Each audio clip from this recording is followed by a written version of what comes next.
One, two, 1, 2, 3, and.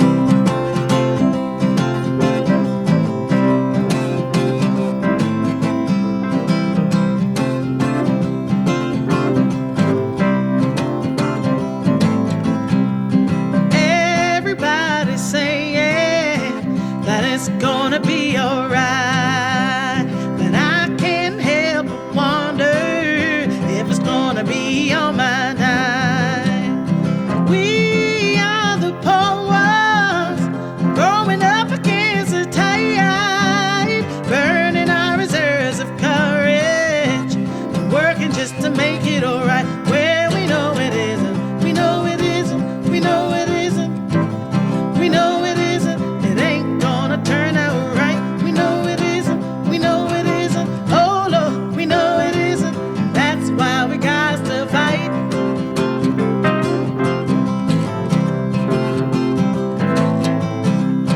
You and I are trying, but we don't get to decide. When the pack comes for our paychecks, won't you tell me it'll be alright? We aren't the rich ones, some of us will barely get by. They buy diamond-studded shoes with our taxes, anything to keep us divided. You know it isn't, we know it isn't, we know it isn't, we know it isn't, it ain't gonna turn out right. We know it isn't, we know it isn't, oh Lord, we know it isn't, that's why we got to fight for the life and soul of the world we love. Fight, 'cause the promise is never gonna be enough.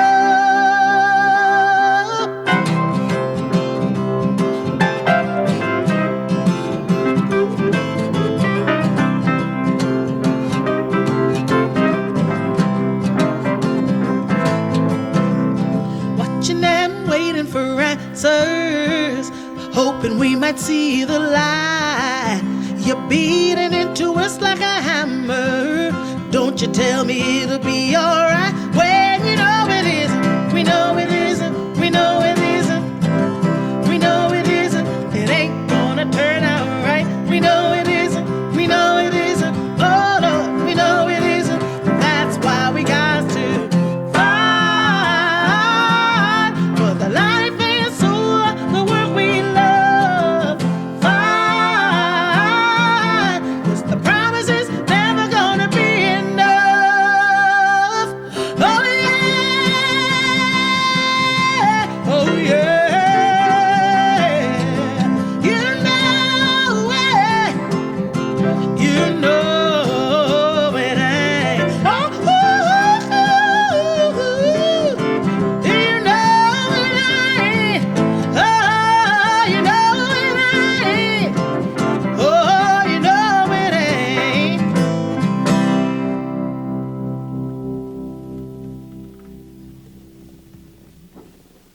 Hey, I'm Jill Riley from the Currents Morning Show, and here we are again with another virtual session. And our special guest today, well, we're looking forward to another record from her, which is due out on July 30th. Walk Through Fire, her debut solo album, full-length solo album, was our introduction to her. And I'm talking about Yola. Hey, Yola, how you doing?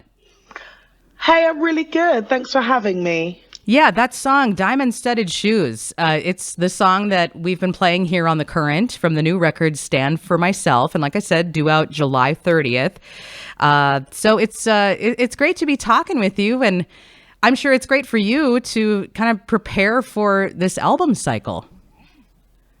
Yeah, it's really exciting having Diamond Studded Shoes out there in the world as the first offering from this album is really exciting because it's wonderfully misleading, and I enjoy the moments where people have that, oh, so that's what it's about after they're done kind of jamming to it really hard for like a good few times round. And then like the lyrics start chiming in and they're like, oh, wow, okay, this isn't quite what I was thinking. I do enjoy that. It makes me laugh. Well, since we just watched the video, which thank you for making those for the current audience, because those videos just look great. For diamond studded shoes, when you say it's wonderfully misleading, can you expand on that just a little bit more and some of the inspiration for that song? Well, the inspiration was very specific. It was the ex-Prime Minister of the UK, Theresa May, and some diamond-studded shoes she was wearing that we bought her as people at the same time as her telling us there's no money left. And there seems to be like a correlation and causation situation where I'm like, so this whole outfit costs this much. You're saying we don't have this much. Everyone is in the cabinets dressed like this. And they also used to kind of ridicule one of the politicians in the opposition for not spending money on clothing or not claiming many expenses. And I was like, there seems to be a whole flow of narrative going on here where you're spending our money and you're trying to convince us that like the one that isn't spending our money is the bad guy. And so, yeah, but we were being told we're all in it together and it's all okay. And so that's kind of where we know it isn't came from. Because I was like, I'm getting the feeling that they're going to spend a lot of our money and they're going to really just try and convince us that it's someone else's fault other than them, because they're not going to want to change their spending habits. And, if you've managed to ride people for years, it's going to be a hard habit to break, I suppose. Mm-hmm. Well, Yola, we got to know you through your debut album, Walk Through Fire, and I want to talk more about the new record here. But I think just to give people a little background for anybody that's, coming to your music for the first time, maybe through this new record. So Walk Through Fire, by the way, Far Away Look. Oh, thank you so much for that. Every time that song comes on the radio and we play it, I still love it. But that was really... That record was, then at the beginning of the producer collaborator kind of relationship with Dan Auerbach and Nashville. So I wonder if you could just give us a little background on how you came to know Dan and how you made your way to Nashville. Because you're from England and eventually you started making records in Nashville. So can you just give a little background on that? Well, I suppose the most kind of notable thing to note was that I didn't know Dan until we started writing. Okay. I didn't meet Dan until we started writing, until we wrote Shady Grove. I hadn't met him. And so, we met over the writing table. And I was in Nashville showcasing, and he ended a video of me singing wound its way to him. And then, we spoke on the phone once. and I was like, hey, do you want to come in and do this? This is kind of where I'm at. This is the kind of thing we're doing at Easy Eye, blah, blah, blah. And I was like, yeah, sure. And so next trip in, we go to write, and then we have some more writing sessions, and we're like, okay, this is good. And it kind of took off over the writing table. So I call Walk Through Fire the Getting to Know You record. Okay. Well, and he back as a producer on your new album. Speaking of Nashville, what was your expectation of Nashville going to the city for the first time? And then what was your impression once you got there? I didn't really have much of an expectation. The upside of being a foreigner is that you have less information. And I didn't really have an idea. I'm also, just being a black lady, used to any kind of minimized or reduced trope of a place or a person or an idea can rarely show you the depth of what's going on. And given that the entirety of the landscape of contemporary music was contributed, was brought up and invented and then by African Americans, I was very sure that there was going to be like a number of scenes in Nashville that I would have to unveil somehow. And so, especially coming from Bristol, which is a similar kind of thing where people think there's like a couple bands that come from there, but there's a whole scene to kind of uncover. And so I came from that kind of place that has a specific narrative. So I didn't really come with an expectation. But the writing scene was very different to how it is in the UK, because the regimented nature of it. And that was probably the biggest surprise, was that, and the learning of how that works and the way that writers have certain roles. And those roles can be like being a songsmith, which is different. And so some of those people don't play a guitar or sing or play a piano or anything like that. They are the person that will just like create form and like maybe come up with a section, and they'll sing it to you, and then you have to figure out the chords, or like, and so there's loads of like really specific roles that aren't really a thing in the UK. And so that was a big learning curve, like coming to Nashville. That was the thing that I suppose I was most surprised by. Well, you went back to Nashville to make the new record, Stand for Myself, which is a great title. It's a strong title. Do you want to talk about that title and what it means to you? Well, I think the title, it speaks on the entirety of the narrative, and the narrative is across the record, about this journey towards actually not minimizing myself. I think it's very easy for people to be fascinated and drawn to the narratives of everyone around, like a woman of color outside of her herself. It's also very common that we play supportive roles, or even in our fronting roles. And I used to be a front woman for hire a lot. Like how that can be, even in that state, a role of service.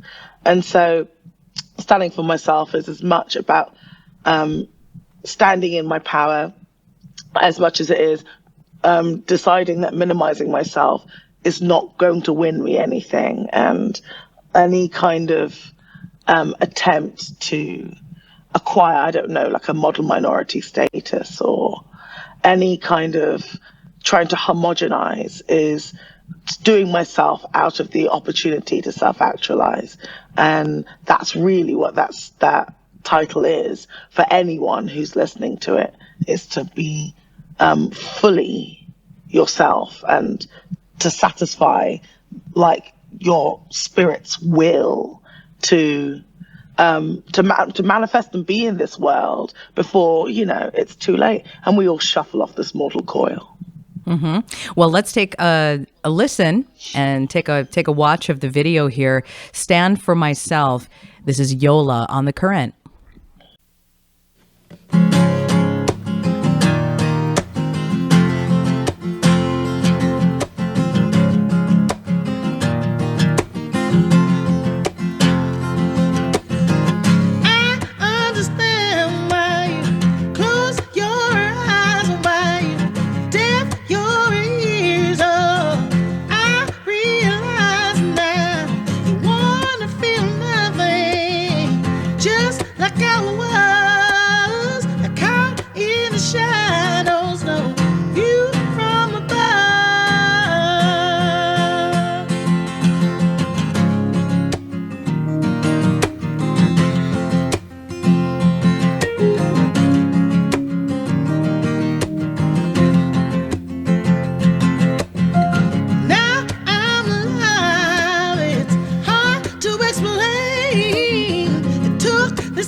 It was easy to give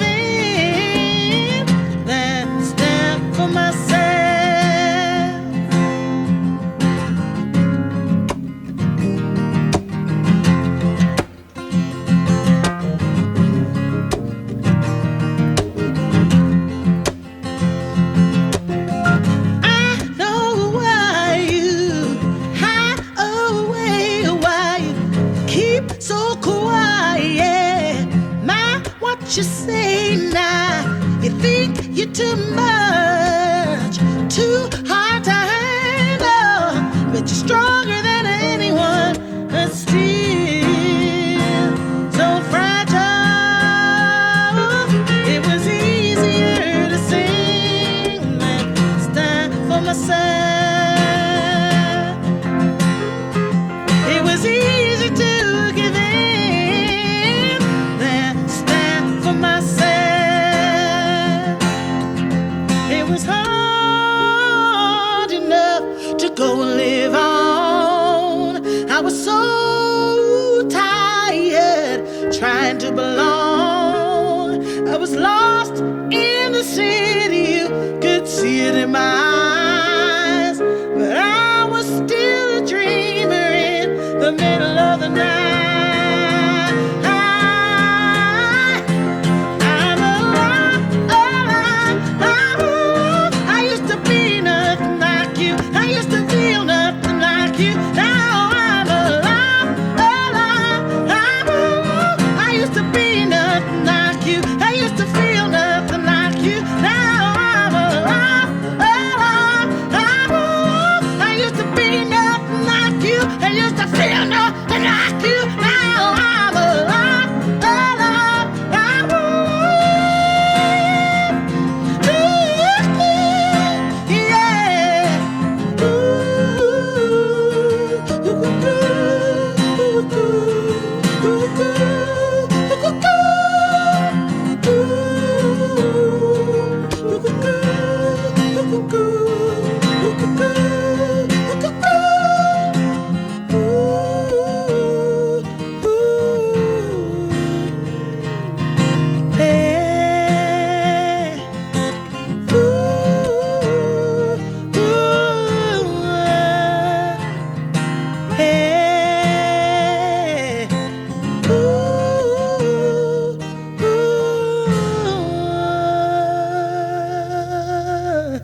That song is called Stand for Myself, new one from Yola. In fact, it's the title track for the new album.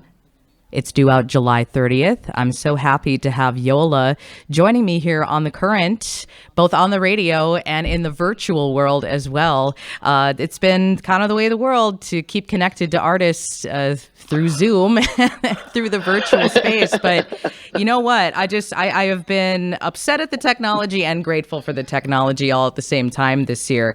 I see that you have a bunch of tour dates coming up, and that is just given people a lot of hope for the future, is just the fact that artists are going to be back on the road, that live music is on its way back. I wonder, what it's been like for you in this past year, kind of waiting on this opportunity again to get out there live and in person. It's been heavenly.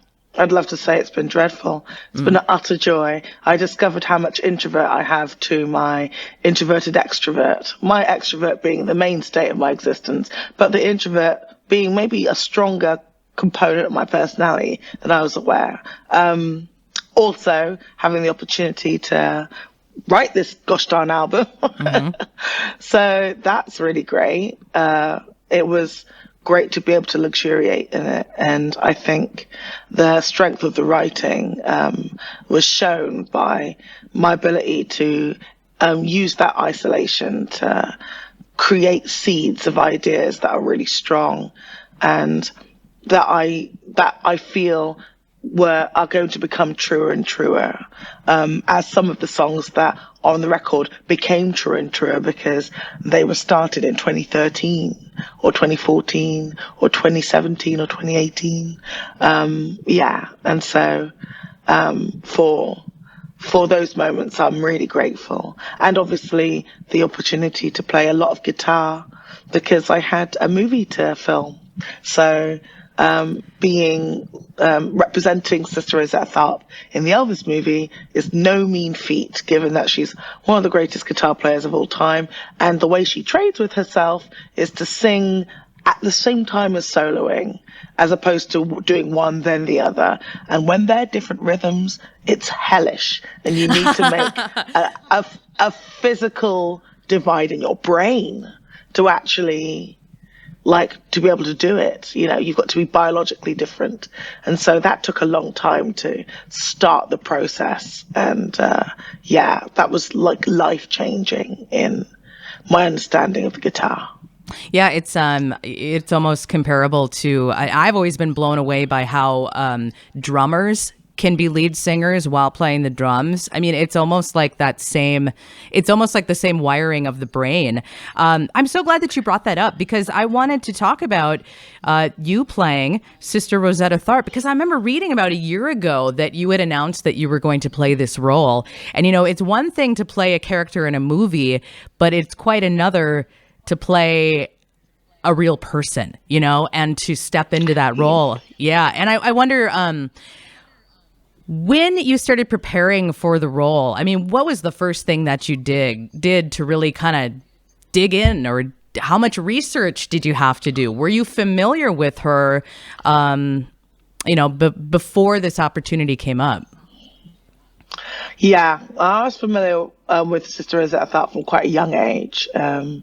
So probably the environment of my mid-teens, I was aware of her. And I was aware that she created rock and roll, that so many things that we now take for granted are because she influenced and discovered artists and showcased them at her night, and gave us Little Richard because she discovered him and gave him his showcase. And then you realize such a flamboyant kind of camp made up guy, like, even, you know, in his hetero-ness, was very, very kind of made up and, you know, glamorous in the way that he presented himself. I'm like, a straight white guy from the 50s doesn't discover this guy. A queer woman from the 50s who's of color does. It makes so much more sense when you think, how does that guy even exist in that era? It's so Prince, you know? And yeah, like and over sexy as well. Who's always very like opening his shirt. And so you can really see that, that makes sense why rock and roll is the way that it is, or was certainly in, you know, the 50s and 60s and 70s. Like, we owe so much to her. So the first thing I did was learn guitar, because I knew that was going to be the longest arc. I was familiar with her, but I had never soloed in my life. Okay. I was only a rhythm player. So I knew I was going to have to get a real early start on that. Yeah. I bet. And, you know, an artist like Sister Rosetta Tharpe, I mean, for me, I didn't even hear her name until, you know, there was discussion around her getting this early influencer award for the Rock and Roll Hall of Fame. And it wasn't that many years ago, but it was a handful of years ago. No. Yeah. And I found myself thinking, you know, if she's the godmother of rock and roll, and, you know, and like the story you're telling of, you know, she's the one discovering these so-called founders of rock and roll music, you know, I found it very frustrating that her story wasn't told in the way, well, that even in the movie that Elvis's story is told, or Jerry Lee Lewis, or, you know, even Little Richard or Fats Domino. I mean, you name them. And it's just, I find this frustration that her history was almost lost with time or forgotten. But then at the same time, just glad that finally somebody was telling that story.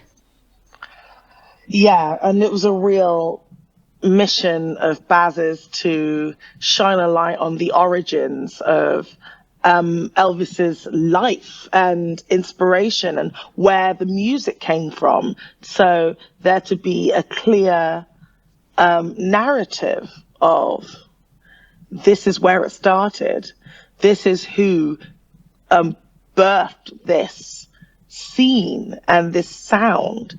And everyone looked to her, you know, everyone was like, wow, like, this is the way to go. We're going to start playing like this. Now we've heard someone do the distorted guitar for the first time. We've heard someone shred for the first time. Like, people were noodling, but that shred vibe wasn't a thing. The distorted guitar shred was not a thing until Sister Rosetta, and which is like a central element to the rock and roll sound.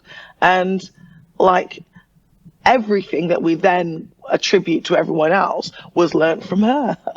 And so, yeah, it was really important to be part of this movie because to redress this balance. And so the movie is filmed, it's done, but I'm assuming because of pandemic delays, is it going to come out sometime next year? I think maybe I saw that, or maybe it's kind of up in the air. Yeah. Yet. Okay. Yeah, like I know I'm sure that's the hope. Yeah. But we don't know. Again, everything's up in the air at the moment, isn't it? And so, yeah, we managed to get things filmed, and luckily over there, they did a great job of, actually doing that thing called flatten the curve, which seemed hilarious at the time, but they did it. So that's quite impressive. And so we went over there and we were able to kind of live comparatively normally and get things done, still taking precautions, but a lot freer in our ability to do this movie. And so, yeah, I'm hoping that freedom will carry on, allow them to get everything edited. Man, there's a lot to do. I'm talking with Yola. New album. It's called Stand for Myself. It's due out on July 30th. And, Yola, now, I know that you are probably lumped into this very, very large genre called Americana. So I wonder, especially with this new record, because you really go all over the place with your sounds and your influences, and that's kind of the nature of Americana music anyway. I mean, it's not just one sound; it's very different from country music. But it has its roots in folk and blues and country.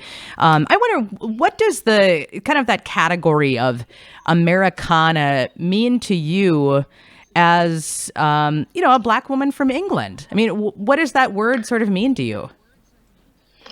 Well, I suppose one of the most kind of contentious concepts to me is genre, because people go, it'll end up being minimized or frankly racist to the point where we go, so if you're let's say you're in antiques and you sell Americana, what do you sell? You sell early American artifacts, or pieces, little ornaments, or whatever.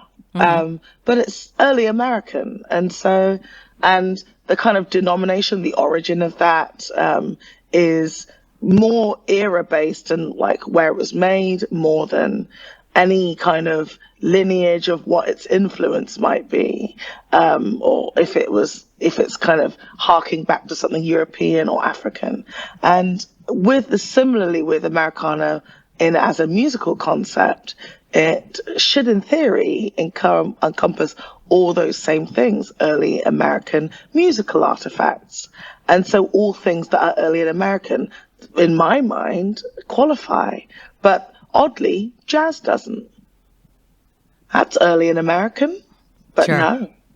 And so there's lots of things that this is why the kind of conversation, the what is conversation, is always kind of up in the air, because the actual, if you were to look at dictionary definition of it and then what it ends up being boiled down to, they can be very different things. And so, yes, that's kind of in my mind, Americana is early American music, and that's it. Mm-hmm. Yeah. Yeah. I mean, anything can be defined, but there can be the definition and then really the reality, Yeah. Yeah. And I think what ends up happening a lot can be it being minimized down to something, and even to the point where things that are considered Americana all of a sudden then aren't lumped into the group because a Black person did it. And they end up going, oh, that feels more like it's over here, or more jazzy, or maybe it's more soul music, and there's a kind of soul music that is in Americana and a kind of soul music that isn't in Americana. And so like maybe that something that's Motowny might be less considered Americana than something that's Staxy.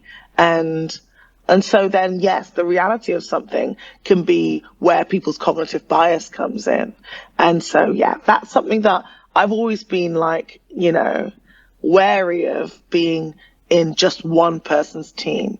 I'd always say, I'm not in no one's club. I'm in everyone's club. Yeah, and it would certainly seem that I like the way you said that, everyone's club, especially with this new album, Stand for Myself. I mean, there is not just one sound going on here. I mean, you're exploring all kinds of different things. Can you talk a little bit about, the multiple directions that you wanted to go, just like sonically with the album? Yeah, and I think it's an interesting point of view of a Brit, because I grew up in the 90s, and at that time there was a lot of throwback music to the 70s, a lot of sampling from music in the 70s. I was just talking recently about Childish Gambino's record, Awaken My Love, and how that was throwing back to Parliament Funkadelic, but also like speaking on like you couldn't avoid the prism of the era that he grew up in, and which would appear in his choices, like choosing a song that someone in the 90s also sampled, and like you can't avoid that prism. And similarly in my record, you can hear on songs like If I Had to Do It All Again, you can hear that 90s influence of the era I grew up in, on Whatever You Want. You can hear how countrified it is, but you can also hear Britpop in the melody, if you know anything about Stone Roses or Blur. And so like everything that's happening on this record is like a time capsule of my childhood. It's my mother's record collection. It's the era I grew up in and the diaspora that I reached out for when I was isolated as a black girl. It's what was happening in pop in the UK, and how our playlisting was in radio in the UK, which was you could have Nirvana and Brownstone and Bjork all just concurrently without thinking, oh, these have to be different radio shows. And so like that's how we experience music. So that's how this record is. It's British in its lens, and it's a black girl's British experience in its lens. And so it seems almost like it's going through a lot of different things, but it's an extremely focused lens if you understand black British life. The new record, excuse me. The new record from Yola is called Stand for Myself. It's due out July 30th. And so far we've checked out videos for Diamond-Studded Shoes, Stand for Myself, and I know that there's another new song here that we're looking forward to sharing. These were great videos, by the way, that you put together for the current audience. Where were you? What studio were you in? For the music videos. Yeah. For the performance videos for today. It was you and I was an Easy Eye. Okay, so it was. So when I was watching them, I was trying to find any sort of maybe evidence. I just saw these great pianos in the background, and then you had a gentleman playing with you on Fender Rhodes, and I thought, gosh, I wonder where they are right now. Yeah. Yes. If the studios, it was Easy Eye. I would have been with Ray Hasildo, who also plays on the record. So you can thank him for the opening, all lovely organ sound. That sounds really kind of trippy. That was all from the genius of his mind. Yes.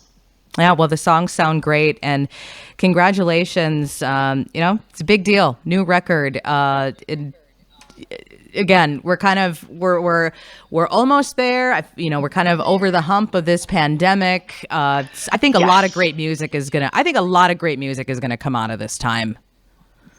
Mm-hmm. No, it really feels like it. Everyone, I've got a lot of friends bringing out records. Alison Russell, Joy Aladakun, and everyone seems to be coming out with fire. And so, yeah, it's a really exciting time. If you're a fan of music and you can't wait for it to come back, you're about to be blessed. Can't wait. I want to thank engineer Eric Romani, Jesse Wiza, producer today, and Yola, thank you. Take care. Hope to see you down the line, okay? Thank you so much for having me.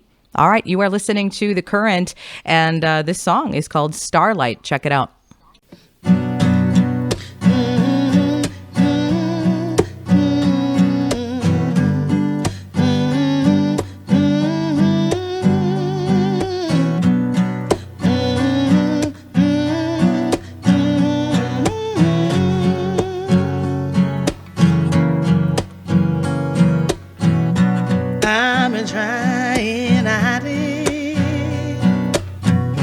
Trying hard to deny it.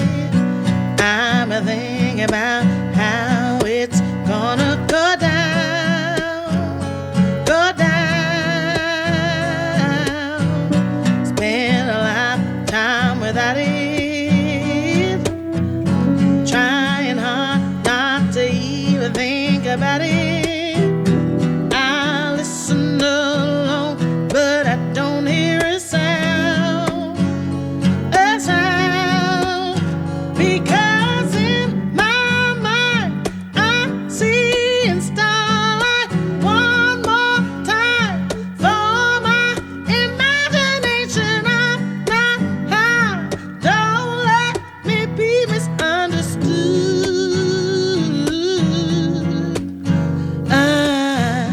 I'm thinking about your kissing. Lord knows what I've been missing.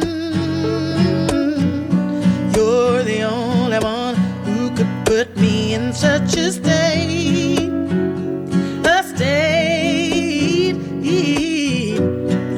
Never take your love for granted. Then I'll be waiting on you just like we planned it. Taking your time, I'll sip my wine while I wait. Don't be late, because in my mind I'm seeing starlight one more time. For my imagination, I'm not high. Don't let me be misunderstood like we should.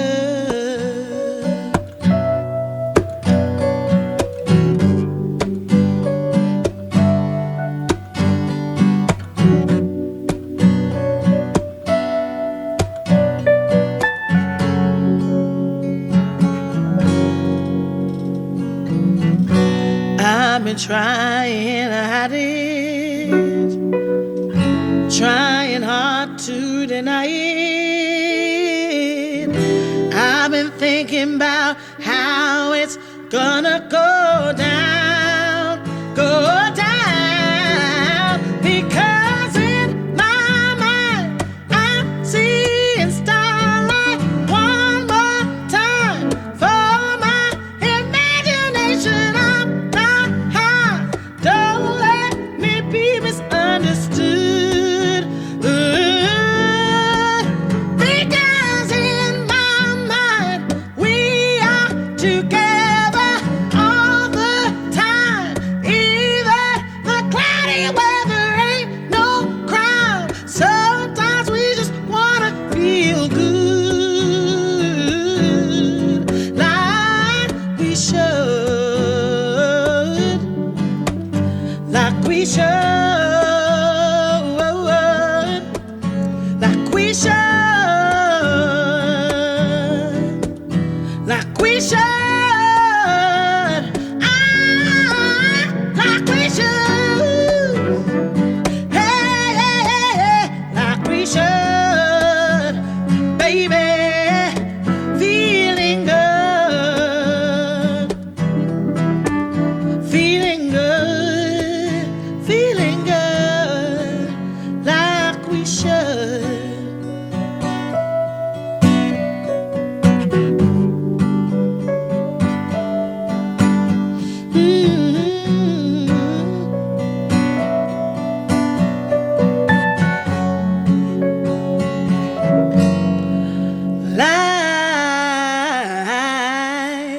we should.